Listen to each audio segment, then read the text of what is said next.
konsep definisi dari pajak itu adalah digunakan sebesar-besarnya untuk kemakmuran rakyat, gitu ya, ta? Isu korupsi sekarang lah misalnya, yang paling pertama kali bisa komplain itu terkait kalau misalnya ada yang dikorupsi siapa? Ya wajib pajak. Karena itu apa? Uang wajib pajak yang dikorupsi, seperti itu.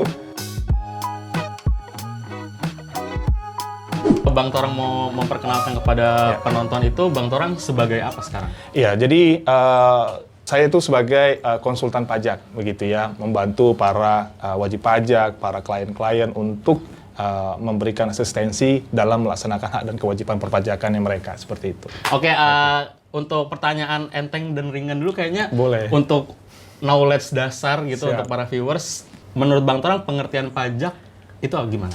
Pajak itu adalah kontribusi wajib ya oleh orang pribadi atau oleh badan, begitu ya, selaku subjek pajak ke negara, begitu ya, bukan siapa-siapa, ke negara, begitu ya, ke negara yang mana tidak ada imbalan secara langsung yang didapatkan dan ya bersifat memaksa, begitu, dan bersifat memaksa, dan peruntukannya buat apa? Peruntukannya itu adalah untuk kepentingan negara, tetapi apa? Kepentingan negara yang dipergunakan sebesar-besarnya bagi kemakmuran bangsa, seperti itu. Oke, Itu dia. iya. Siap. Terus kalau misalnya ditanya jenis-jenis pajak itu gimana sih Bang Torang? Pertama kita lihat dulu dari segi lembaga pengawasannya atau lembaga pemungutnya itu siapa aja, gitu ya. Nah, itu ada pajak pusat, ada pajak daerah. Ya, kalau pajak pusat itu diawasi langsung oleh pemerintah pusat, dalam hal ini diwakili oleh Direktorat Jenderal Pajak, begitu ya kan. Nah, itu dia namanya pajak pusat. Kalau pajak pusat itu contohnya seperti pajak penghasilan (PPh), kemudian ada pajak pertambahan nilai, begitu ya. Nah, ada juga namanya pajak daerah. Pajak daerah ini ya dilakukan pengawasannya oleh pemerintah daerah, oleh dinas pendapatan masing-masing pemerintah daerah. Contohnya apa, Pak? Ada pajak hotel, ada pajak kendaraan bermotor, ada pajak restoran, begitu ya kan.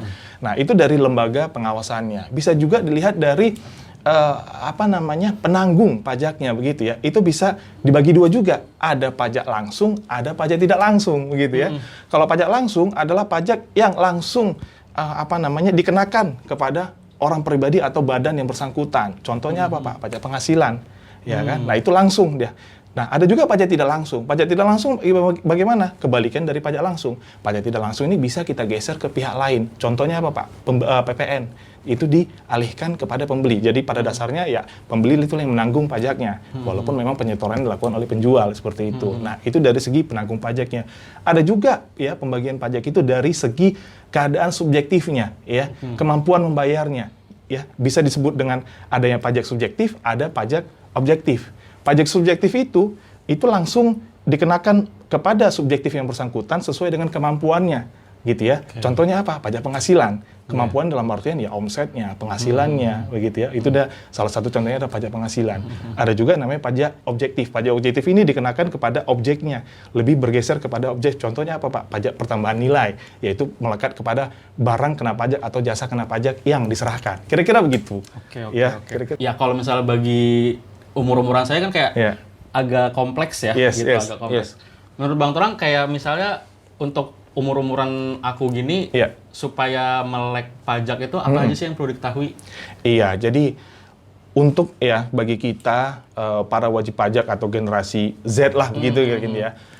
Yang penting kita ketahui pertama adalah hak dan kewajiban perpajakan kita dulu, gitu ya. Sesudah tadi kita ketahui begitu ya definisi dari pajak itu, tentunya sudah menjadi rahasia umum ya. Aduh, Pak, ini kan ada imbalan yang kita tidak dapatkan secara langsung. Padahal kalau kita membayar sesuatu dengan imbalan secara langsung aja, kita mungkin ya memperhitungkan sedemikian rupa, kan begitu ya. Tapi karena ini pajaknya definisinya sudah seperti itu, begitu ya.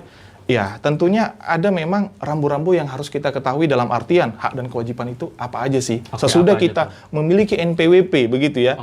Apa saja yang harus kita ketahui, Pak? Misalnya, begitu ya. Misalnya, yang paling dekat aja yaitu kewajiban menyampaikan SPT. Kan seperti itu. Ya, kewajiban betul. Bisa jadi juga jenis-jenis penghasilan kita, Pak. Itu objek pajak apa saja sih, Pak? Ya kan. Kalau misalnya saya sebagai seorang pegawai itu dikenakan pajak yang apa sih? Nama jenis pajaknya misalnya, begitu ya. Soalnya aku juga nggak tahu benar. tuh. Iya, seperti itu. Jadi sebagai contoh orang pribadi yang bekerja pada suatu perusahaan tertentu, ya kan. Perusahaan yang memotong pajak sedemikian rupa ya lewat penyampaian SPT masa PPh 21 oleh perusahaannya, dan bagi kita nanti ya kita harus meminta yang namanya bukti potong seperti itu, bukti potong A1 kan gitu ya. Nah, bukti potong itulah yang kita laporkan nanti di Maret tahun berikutnya. Ya, minimal itu saja ya.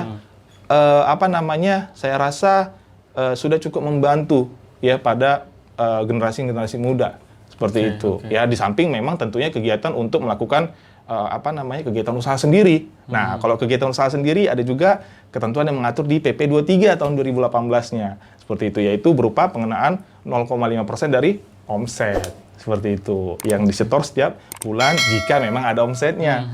Tapi ya begitu Mas, pelan-pelan aja kita. Siap. Berarti paling banter ya untuk umur-umur kita kayak tahu gimana cara daftar NPWP. Betul. Terus juga gimana sih alur lapor SPT itu ya? Benar. Iya gitu.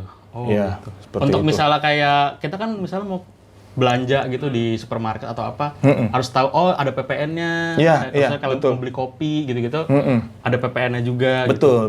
Dan itu sudah dikalkulasikan memang sedemikian rupa segitu gitu ya? Iya, karena kita tahu bersama kan bahwa tarif PPN itu adalah 11% gitu ya, dari dasar pengenaan pajaknya. Ya, jadi itu tadi, kalau kita kembali lagi di awal tadi kita bahas ada pajak tidak langsung, kemudian ada pajak objektif, itulah karakter dari PPN itu sendiri.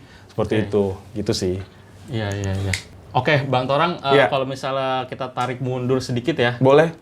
Kalau misalnya ditanya sejarah lahirnya pajak tuh gimana sih Bang gitu? Oke.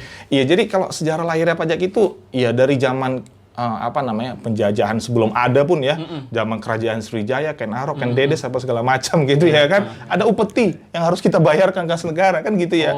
Nah, upeti ini dapat dari mana Pak? Dari rakyatnya ya, kepada disetor ke rajanya kan begitu ya. Dari situ sebenarnya ya, berlanjut ke zaman kolonial ya, sampai dengan zaman kemerdekaan kita kan gitu ya, bahwa memang ketika negara itu sudah berdiri tentunya membutuhkan biaya atau dana gitu ya. Dana untuk apa Pak? Untuk operasional dari negara itu sendiri gitu ya. Itu makanya tadi konsep definisi dari pajak itu adalah digunakan sebesar-besarnya untuk kemakmuran rakyat gitu ya. Makanya ya, kalau kita mau ngomong nakal nih dalam tanda kutip, yang pertama kali kalau misalnya kita kaitkan dengan isu-isu korupsi sekarang lah misalnya, yang paling pertama kali bisa komplain itu terkait kalau misalnya ada yang dikorupsi siapa? Wajib pajak. Karena itu apa? Uang wajib pajak yang dikorupsi seperti itu. Nah, itu kita bisa komplain akan hal itu gitu ya. Kita bayar pajak kok Pak, kan gitu. Nah, itu dia. Jadi tapi maksudnya ya kita tahu sedemikian rupa, oleh karena itu sebagai warga negara yang baik ya tentunya kita taat akan hal itu. Seperti itu sih Mas. Iya. Berarti memang kalau misalnya dari pemahaman otakku yang sederhana. Jadi kayak sebenarnya kita berkeluarga negaraan. Betul. Karena kita sudah numpang di negara, di suatu negara itu kita harus bayar. Gitu ya? Iya, jadi ibarat kata jangan kita bilang numpang juga gitu ya Mas ya, sebagai warga negara yang baik gitu ya. Kita ketika bertempat tinggal lahir di Indonesia gitu ya, jadi warga negara Indonesia, tentunya negara juga punya kewajiban atas warga negaranya seperti itu ya, sebagaimana yang diatur di teori-teori pemungutan pajak begitu ya. Jangan kita anggap itu sebagai kewajiban ya, karena itu akan membebani sedemikian rupa. Makanya sangat penting begitu ya, pemahaman terkait dengan pajak ini itu diberikan sejak masih dini, supaya konsepnya benar gitu ya. Jangan kita lihat dari maksudnya nggak apa-apa kita baca media ya, ada korupsi ini dan itu ya pengaruh-pengaruh itu harus kita kesampingkan juga begitu ya. Pemahaman kita ya, understanding kita harus benar juga gitu ya, bahwa memang negara harus melakukan pemungutan ini begitu kan gitu ya. Seperti itu. Kalau kita belajar misalnya dari kisah Robin Hood ya, pungut pajak dari yang kaya untuk dibagikan yang miskin kan gitu ya. Ya cara itu memang tentunya tidak berhak untuk dilakukan. Makanya pajak itu harus dipungut berdasarkan undang-undang, bukan berdasarkan rampok. Itu enggak kan gitu ya. Harus berdasarkan undang-undang juga gitu. Dan tentunya tujuan akhir itu tadi MAM ya, membentuk masyarakat adil dan makmur. Ya kan, digunakan sebesar-besarnya untuk kemakmuran rakyat. Itu dia sih. Aku setuju juga sih, karena pengetahuan pajak itu harus ditanamkan sedari dini, karena memang supaya ada pondasi pemahaman ilmu yang supaya jadi emang uang-uang kita tuh ada pajaknya, larinya kemana gitu-gitu ya. Yes. Sama juga bisa menumbuhkan fondasi transparansi gitu loh. Jadi kayak kita tuh paham kalau misalnya transparansi keuangan itu ini kemana gitu. Betul. Jadi memang penting banget sih pemahaman pajak. Iya. Karena menurut pengalaman pribadi aku ya Bang, di sekolah itu memang sedikit sekali pemahaman pajak diajarkan gitu. Kayak misalnya contoh kecil aja, kita nggak tahu lapor SPT gimana gitu atau daftar NPWP kan. Di umur berapa kita harus daftar NPWP gitu-gitu. Betul. Memang ini banget sih, sedikit sekali. Ada satu statement dari klien yang pernah saya tangani dulu ya, terkait dengan sesudah kita edukasi kewajiban ini dan itu begitu ya. Dia celetuk ngomongnya begini, waduh Pak, seharusnya ya informasi pelajaran seperti ini statement dia ya.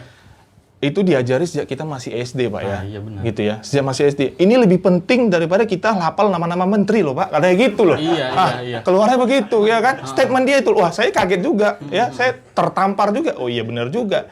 Saya tadi belajar pajak taman SMA ya. Konsepnya jadinya begini, begitu ya kan. Apalagi nanti kalau teman-teman generasi-generasi milenial sekarang gitu ya, ya sudah belajar dari dulunya gitu ya. Tentunya pondasinya makin kuat, kira-kira begitulah. Iya, karena supaya ada pondasi juga kita kan jadi paham gitu kayak takutnya ada pungutan-pungutan liar yang melabeli itu kayak pajak gitu tuh ya memang mesti harus ada pondasi pemahaman pribadi dulu sih. Betul. Iya, wow. Nah, kalau misalnya Bang Torang boleh berkomentar, ya memang secara definitif kenapa kita harus bayar pajak tuh alasannya apa? Iya, kenapa kita harus bayar pajak ya? Tadi kita sudah jelaskan begitu ya. Maksudnya gini, kalau saya jawab dari segi undang-undang, kalau kita nggak bayar itu pasti ada sanksi administrasinya begitu. Benar. Tapi jangan dijadikan pemahaman bahwa oh ini ada hukuman yang menanti begitu ya. Seperti yang tadi saya katakan bahwa konsepnya harus kita benarkan seperti ya. Konsepnya, pemahamannya begitu ya. Bukan karena akan dikenakan sanksi makanya kita harus bayar pajak begitu ya. Sebagai warga negara yang baik gitu ya, kita bayar apa yang harus kita bayar ke kas negara gitu ya kan. Kita bayar apa yang harus kita bayar ke kas negara, kita tunaikan kewajiban kita sedemikian rupa begitu ya. Kita jangan menuntut hak terlebih dahulu, kita tunaikan dulu kewajiban kita begitu ya. Ya seiring dengan berjalannya waktu, pemahaman yang benar itu ya itu pasti akan bisa kita dapatkan seperti itu ya. Jadi kita harus bayar pajak karena memang ya itulah wujud kita untuk membangun negara kita. Iya. Dan itu adalah kewajiban setiap penduduk ya. Betul. Negara ya. Betul ya. Mau dia pemangku jabatan atau rakyat biasa. Betul. Makanya tadi memang kan ada pembagian jenis pajak itu sendiri kan gitu ya. Ada pajak subjektif, ada objektif. Yang subjektifnya yang melihat kemampuan subjek pajak itu membayar pajak dari mana Pak? Dari penghasilannya misalnya seperti itu. Kira-kira begitu, ya. Oke, mungkin yang di belakang kamera ini ada yang mau bertanya untuk sama Bang Torang ini. Nih, ada nih Bang. Jadi gue kepikiran kalau kita kan jadi dibilang tadi harus bayar pajak. Nah, bisa nggak sih kita itu ngelihat setelah kita bayar pajak itu negara itu gunain duit kita tuh buat apa aja? Gitu, entah jadi tol kah atau jadi apa tuh bisa nggak sih kita memonitor itu? Iya, kita bisa sebenarnya memonitor itu. Jadi dalam APBN kita ya target yang ditetapkan oleh Menteri Keuangan itu untuk membiayai seluruh pengeluaran negara ini adalah diserahkan sedemikian rupa proporsinya itu kurang lebih ya 70-75% dari penerimaan pajak. Ya, penerimaan pajak ini bisa jadi pajak pusatnya tadi ya, pajak pusat karena memang kan untuk membiayai negara kewenangannya diatur oleh pemerintah pusat ya. Bisa juga dari penerimaan negara bukan pajak ya, yang masuk ke dalam kas pemerintah pusat. Bisa juga dari bea dan cukai seperti itu. Nah, untuk melihat pemakaiannya tadi kemana saja, kita bisa lihat dari struktur APBN kita. Ya, itu nanti bisa teman-teman lihat di website kemenq.go.id ya, khusus di sana ada di sana fiturnya untuk mendownload ya peruntukan pajak itu buat apa saja, seperti itu. Kalau memang tadi kan kita ketahui bersama digunakan sebesar-besarnya bagi kemakmuran rakyat kan gitu ya, itu tapi memang sangat formal sekali gitu ya. Tetapi pos-posnya apa saja ada itu untuk dana pendidikan yang diserahkan oleh langsung kepada Kementerian Pendidikannya dan berbagai kementerian-kementerian lainnya seperti itu. Itu dia sih. Ya. Bang Torang, aku mau nanya lagi nih, kalau misalnya saya kan sebagai Gen Z yang mau merintis usaha gitu, kayak ada beberapa orang yang mau merintis usaha, tapi dia tuh nggak ngerti gimana caranya, gimana sih pajaknya tuh harus gimana-gimana gitu. Nah ini nih yang mungkin penting teman-teman ketahui begitu ya, bagi pemula-pemula lah, mungkin bagi startup yang ingin menjalankan kegiatan usaha seperti itu ya. Nah, tadi sempat sudah kita singgung di awal ya, bahwa ada kewajiban terkait dengan PPh final 0,5% dari omset setiap bulan. Nah, itu adalah suatu suatu kewajiban juga seperti itu ya. Berapa omset kita dalam suatu bulan dikalikan dengan tarif 0,5%, nah itulah yang harus kita bayarkan paling lambat tanggal 15 bulan berikutnya, seperti itu ya kan.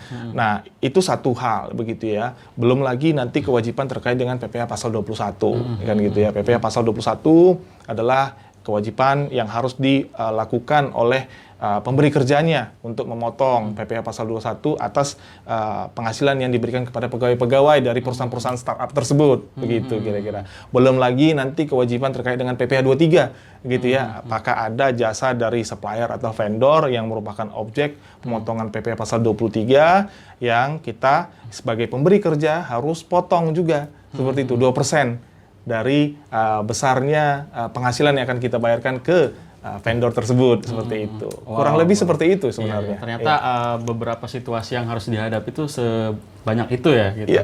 Iya, makanya memang kita bangun pelan-pelan ya. Kita bangun understanding kita makanya itu tadi kita bangun sejak dini ya, step by step gitu ya. Sehingga kalau sudah pemahaman seperti ini, sudah benar nih konsepnya gitu ya, di JP saya rasa nggak perlu pusing-pusing lagi untuk bagaimana membina wajib pajak seperti itu. Kenapa? Sudah ditanamkan sejak dini begitu ya. Jadi pemahamannya bukan pajak itu sesuatu yang menakutkan begitu ya. Pajak itu adalah ya kontribusi ya, kontribusi wajib kita, memang seperti itu. Gitu sih. Jadi untuk solusinya nih gimana nih Bang Torang? Kira-kira apakah ada startup konsultasi pajak yang sangat bisa dipercaya? Siap. Gitu? Iya, jadi bagi teman-teman sekalian ya, jangan takut, jangan khawatir ya untuk menanggulangi ya asimetri informasi kan begitu ya. Aduh, konsultan pajak itu di mana sih Pak carinya begitu ya. Kemudian ini pasti mahal nih gitu ya kan.